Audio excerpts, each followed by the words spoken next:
Hello sa inyo! Alam nyo ba, may isang kwentong sobrang luma na, pero parang para sa atin talaga isinulat.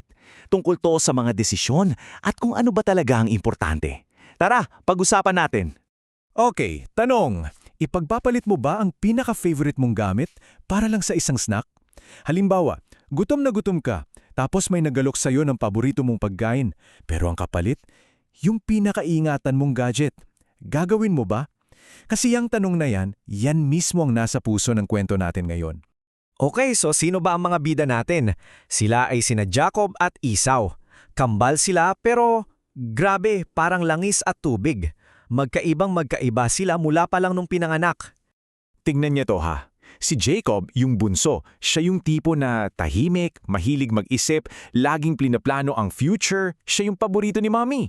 Si Esau naman, yung panganay, adventurer, mahusay mangaso, malakas, at ang motto niya parang live in the moment. At siya naman, syempre, ang paborito ni Daddy. Kitang-kita yung pagkakaiba, di ba?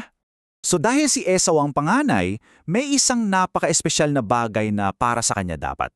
Ito yung tinatawag na birthright o karapatan sa pagkapanganay. Ano ba tong birthright na to? Bakit sobrang importante? Hindi lang to basta mana ha? Isipin nyo, ang birthright parang ikaw yung pinili na maging next CEO o kapitan ng pamilya nyo.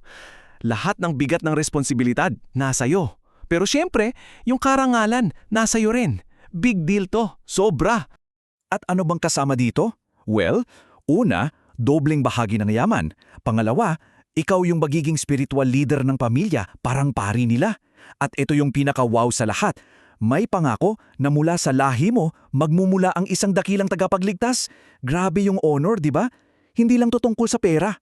At dito na talaga natin makikita kung gaano sila kaiba. Si Jacob, binapangarap niya tong birthright.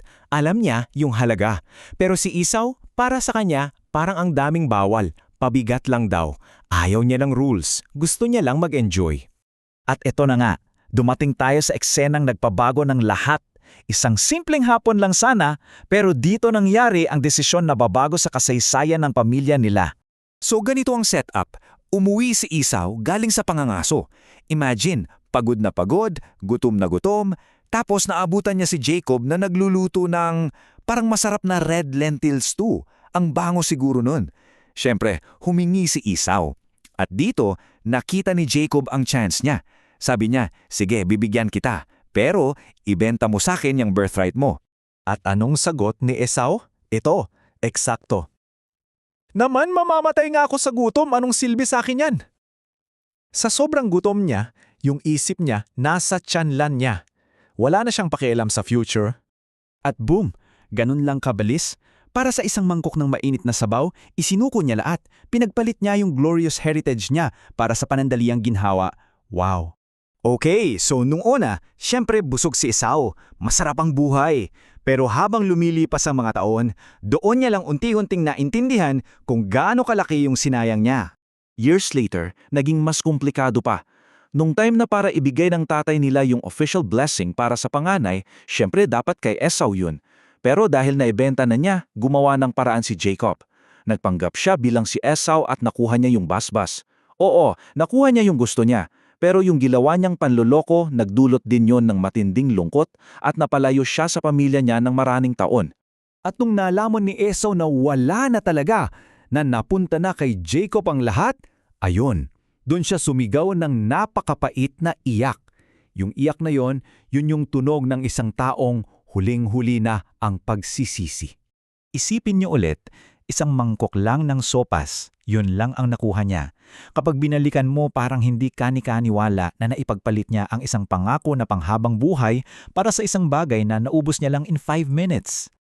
Ito yung isang mahalagang detalye ha. Yung lungkot ni Esau, hindi dahil na-realize niya na mali yung pagiging impatient niya. Nalungkot siya kasi natalo siya. Nawala sa kanya yung premyo. Magkaiba yon. Hindi yung mismong choice ang pinagsisihan niya, kundi yung masamang resultado para sa kanya.